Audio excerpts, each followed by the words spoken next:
इस वक्त जो है वो दुबई में क्या हालात हैं, औरंगजेब हमारे कोरेस्पॉन्डेंट ने हमें ज्वाइन इन किया है बीपर पर। औरंगजेब, अब क्या जोश और जज्बा है? अभी भी जो है वो ग्रीन शर्ट्स में लोग ज्यादा दिख रहे हैं, और अब टॉस के बाद क्या तासुरात है?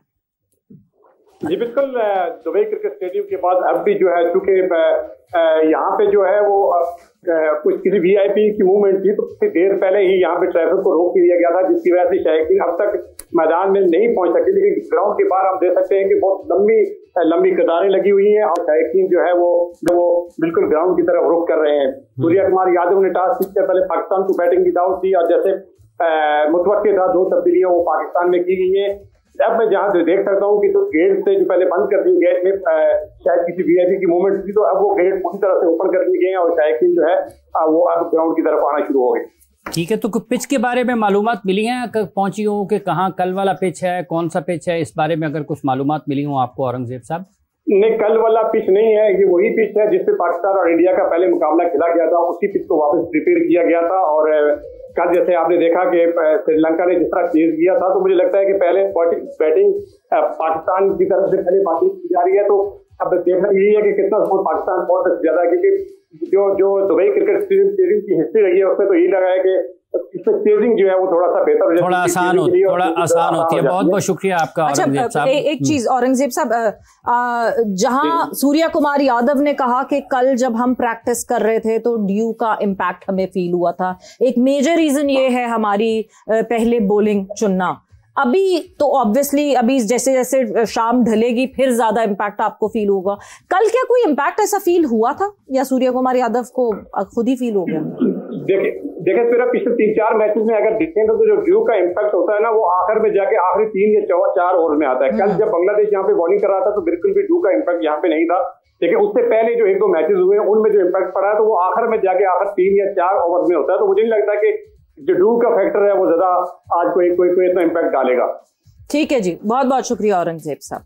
यूसुफ साहब, पिच जिसमें बकौल हमारे नुमाइंदे जो कि यहाँ वहाँ पर औरंगजेब साहब मकामी सहाफ़ी हैं, वो वहाँ से अपने ताज़ा तरीन इत्तलात पहुँचा रहे हैं, उनके मुताबिक ये वही पिच है जो आज इस पर मैच होगा, जहाँ पर पहले पाकिस्तान और इंडिया का मैच 14 वाला हुआ था।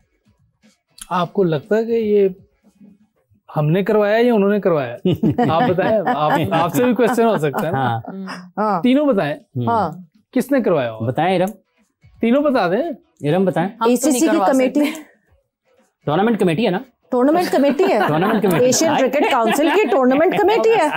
ठीक है, हाँ, प्लेइंग कंडीशन सारी चीजें वही देखते हैं। टूर्नामेंट कमेटी है एशियन क्रिकेट काउंसिल की, उनके वही और बांग्लादेश वाली विकेट पे नहीं हुआ। टूर्नामेंट कमेटी नहीं, वही जो पहले मैच जहाँ हुआ वही हुआ है, तो टूर्नामेंट कमेटी ने करवाया। ठीक है, बिल्कुल सही है। देखिए क्यूरेटर्स उनके अंडर होते हैं, जो दुबई स्टेडियम के क्यूरेटर्स हैं, हम सबको पता है, वो उनके अंडर होते हैं। तो आपका ख्याल है कि बीसीसीआई या आईसीसी में भारतीय लॉबी मजबूत है और वो पाकिस्तान को दबाने की कोशिश करती है? नहीं, मैंने तो आप लोगों से पूछा, अब आप भी तो कुछ जवाब देना। तो मैं इरम की तरह सवाल कर रहा हूँ।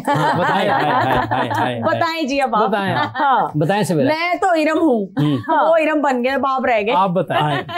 आप लोग तो ऑलरेडी पूछते हैं, लेडीज फर्स्ट जी, क्या बताना? यही कि किसने किया होगा ये? देखिए, एशियन क्रिकेट काउंसिल की कमेटी है, वो कमेटी इस पूरे प्रोसेस को लेकर चलती है। अब अगर उस कमेटी को कोई इन्फ्लुएंस कर रहा है तो वो प्रेसिडेंट से इन्फ्लुएंस क्यों नहीं हो रहे और किसी और से इन्फ्लुएंस क्यों हो रहा है? तो ये उस कमेटी की गलती है। फिर तो मेरा ख्याल से कि हम इस चीज पे डाल दें सारी चीजें कि नहीं जी हमारे खिलाफ कॉन्स्पिरेसी हो रही है, शायद उससे निकल के हमें ये सोचना चाहिए कि हमारे प्लेयर्स जो हैं वो प्रोफेशनल्स हैं, हमारे प्लेयर्स जो हैं वो प्रोफेशनल एथलीट हैं, वो वर्ल्ड बेसिस पे खेलते हैं, और किसी किस्म की भी कंडीशंस हो उस पे उस चैलेंज को उनको ऑन देयर चिन लेना चाहिए। बिल्कुल, यकीनन इससे मुश्किल विकेट्स पे भी हमारे प्लेयर्स ने खेला होगा बिल्कुल पास्ट में, और खेलते रहे होंगे। कभी समटाइम पाकिस्तान के अंदर भी ऐसे कोई डोमेस्टिक या 4 डे कुछ इस तरह की क्रिकेट उन्होंने खेली हो। वेस्ट इंडीज में आपको बहुत दफा इस तरह की बिल्कुल मिलती है, तो ये मेरे ख्याल में इसमें कोई ये क्रिकेट का एक पार्ट है, आपको ऐसी विकेट्स मिल जाती हैं।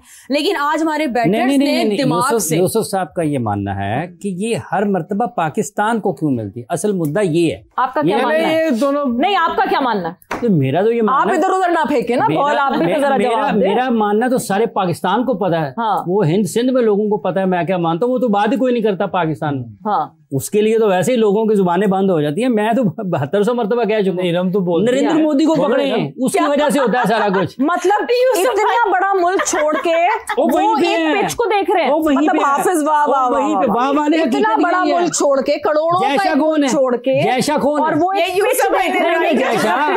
जैशा कौन है?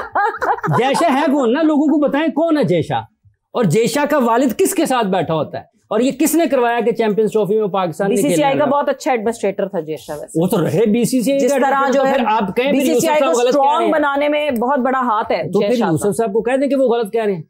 इसका ये मतलब है ना, जो उनका ओपिनियन है वो गलत है। मैं उनके ओपिनियन को तो सुपरसीड नहीं कर सकती। हमारे बैटर्स, वो अगर क्रिकेट की बात करें तो आज हमारे बैटर्स, जैसे कल बांग्लादेश के रिदोई ने जिस तरह बैटिंग लगाई है, अपनी अच्छी इनिंग लगाई है, सॉरी, उन्होंने डीप इन द क्रीज जाके उन्होंने खेला है। इट मींस कि उन्हें और टाइम मिल गया बॉल को अपने बल्ले पे कनेक्ट करने का। वो फिर चाहे कट मारे, वो चाहे एक्स्ट्रा कवर मारे, अगर विकेट थोड़ी स्लोअर साइड पे है तो हमारे बैटर्स को आज थोड़ा सा दिमाग से खेलना है कि डीप इन द क्रीज चले जाएं। स्पिन पे हम फंस रहे हैं। स्पिन के दो काम है, या आप बॉल को अपने पास तक आने तक का वेट कर लें, या आप उस तक रीच कर जाए। हारेंगे यूसुफ, कल जो जिस तरह दिमाग पे थोड़ा सा जोर डाल के खेलें, गेम अवेयरनेस रखें, कल बहुत ज्यादा मेहनत हुई इस दिमागी एस्पेक्ट पे भी, इस पॉइंट ऑफ व्यू पे भी, कोई इम्पैक्ट पड़ा होगा साइकोलॉजिस्ट का? देखिए, हेल्प तो होती है, इसमें कोई शक नहीं, और कोशिश कर रहे हैं क्रिकेट बोर्ड के वो लड़कों को मोटिवेट करें, क्योंकि सबको पता है इस मैच की नौयत का, इसकी अहमियत का, बिल्कुल सबको आइडिया, बिल्कुल पता है। कोई कहेगी नॉर्मल है ये वो, आप बेवकूफ नहीं किसी को बना सकते, आप अपने आप से ही गलत कह रहे हैं। वो तो मेरा मकसद, ये मैच बहुत बड़ा है, एक टूर्नामेंट का ना भी हो, बायलैटरल मैच भी हो तो बहुत बड़ा मैच होता है, बिल्कुल, तो आप इसको वो नॉर्मल नहीं कह सकते, और सब कोशिश कर रहे हैं। अच्छा टारगेट क्या होगा? अच्छा टारगेट जितना ज्यादा टारगेट दे दें, ज्यादा तो दे दें, पर वैसे एक अच्छा टारगेट, बिकॉज हमने देखे दुबई में बहुत सारे मैचेस देख लिए हमने, हमें अंदाजा है दुबई की पिच किस तरह की है, हम उसको अंडरस्टैंड कर सकते हैं। क्या एक ऐसा टारगेट होगा जहां हमारी बॉलिंग कैपेबिलिटी ऐसी है कि हम रिस्ट्रिक्ट कर सके इंडियन बैटर्स? देखिए, वो जो मैंने उसकी बात सुनी आगा की, वो फिर वही कह रहा है कि विकेट वही स्लोअर साइड वाली है। yes. जो कल मैच हुआ वो भी दुबई में हुआ है, तो फिर कल वाली विकेट क्यों नहीं आज बन सकती थी? क्यों नहीं वैसे विकेट हो सकती? क्योंकि उन्हें पता है, आप देख लें, क्योंकि कल उस पे हो गया था ना मैच, आज वो पुरानी विकेट हो जाती है। कंटिन्यू ऐसी विकेटें देते हैं हमें, क्योंकि उनके स्पिनर भी उस पर काम कर जाते हैं, और स्पिन को बेहतर भी खेल रहे होते हैं ऐसी विकेटों में। हमारे पास भी तो स्पिनर है, वो जो उनका है प्लान, वो अपने प्लान पे चल रहे हैं, और सारी चीजें उनकी चल रही होती हैं, इसीलिए वो अपनी मर्जी की विकेट बनवाते हैं, इसमें कोई शक नहीं। किसी को नहीं यकीन आ रहा तो उसकी अपनी मर्जी है, लेकिन होता है। आप कायल है इसके ऊपर? मैं इस पे कायल, यही होता है, ये हमारे साथ ही होता है भाई, हमारे साथ ही होता है। एसीसी के हेड तो मोहसिन नकवी साहब हैं, ये एसीसी का इवेंट है। ये भी आप ठीक कह रही हैं, लेकिन बहुत सी चीजें नजर आ रही, पर आपकी मर्जी है, आप ना माने। लेकिन अच्छा दूसरा यूसुफ की, ये अब अगर मैच शुरू होता है, पिच का रवैया उस वक्त पता चलेगा कि क्या किस तरह से बिहेव करती है, किस तरीके से सेकंड इनिंग्स में बिहेव करती है।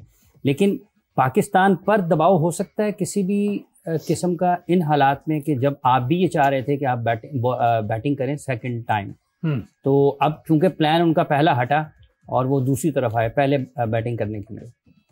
देखिए, कल बांग्लादेश ने भी टॉस जीत के बैटिंग दी, इसका मतलब एडवांटेज है सेकंड टाइम एडवांटेज, बैटिंग करने वाले को सेकंड टाइम एडवांटेज। जैसे हमने 152 फॉर 0 किया, याद है, सेकंड इनिंग्स में किया, टॉस जीत के हमने भी उनको बैटिंग की दावत दी। इसी तरह ऑस्ट्रेलिया ने सेमीफाइनल में हमें टॉस जीत के बैटिंग करवाई थी, चेस कर रहे थे, तो एडवांटेज कोई है उसमें। इसीलिए पहले मैच में ये कोई चीज सामने नहीं थी, जो इंडिया और पाकिस्तान का मैच हो, उस वक्त ठीक था, जो भी डिसीजन था उस वक्त बिल्कुल सही था, क्योंकि उस वक्त ऐसी चीज कोई सामने नहीं आई हुई। अब जैसे जैसे चीजें सामने आ रही, सब ये कर रहे हैं, और आहिस्ता आहिस्ता अगले मैच में भी आपको नजर आएगा कि ये करेंगे, अनलेस के बहुत ही कोई ऐसी विकेट नजर आ जाएगी, बाद में टर्न होगा घस, तो फिर वो शायद खुद बैटिंग कर लें। लेकिन ज्यादा चांसेस यही हैं कि हर टीम जो टॉस जीतेगी वो पहले बॉलिंग करे। तो इसका मतलब ये है कि पाकिस्तान को फिर 200 के करीब जाना पड़ेगा, अगर आपने इतने सेकंड इनिंग्स में अगर बैटिंग आसान हो जाती है, तो वो वाले 20-25 रन बॉलिंग के लिए रखना पड़ेगा। विकेट क्या आपको अलाउ कर रही है 200 वाली? मैंने सुबह कहा कि बांग्लादेश सबसे अच्छी क्रिकेट खेली है अभी तक, विकेट को असेस करती है, ठीक है, कि इस विकेट पे कितने रन हो सकते, एक डिसेंट टोटल वो बोर्ड पे लगाते हैं और उनकी बॉलिंग फिर उस मैच को जितवाती है।